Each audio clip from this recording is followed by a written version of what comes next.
అంతరిక్షంలో ఇరుక్కుపోయిన NASA వ్యోమగాములు Sunitha Williams, Butch విల్మోర్లను తిరిగి భూమికి తీసుకురావాలని స్పేస్ ఎక్స్ను, దాని అధినేత ఎలాన్ మస్క్ను అమెరికా అధ్యక్షుడు ట్రంప్ కోరారు. మస్క్ ఈ పనిని త్వరలోనే పూర్తి చేస్తారని ట్రంప్ ఎక్స్లో పేర్కొన్నారు. ట్రంప్ పోస్ట్ను షేర్ చేస్తూ త్వరలోనే ఆ పనిని పూర్తి చేస్తామని ఎలాన్ మస్క్ తెలిపారు.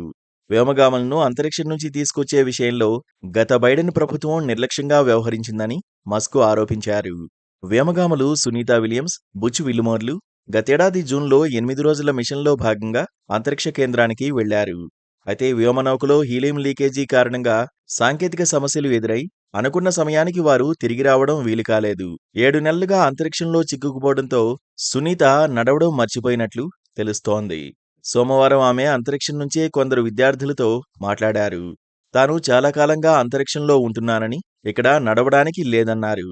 కనీసం కూర్చోడానికి, పడుకోవడానికి కూడా వీల్లేదన్నారు. ప్రస్తుతం తాను నడవడాన్ని గుర్తు చేసుకోవడానికి ప్రయత్నిస్తున్నానని అన్నారు.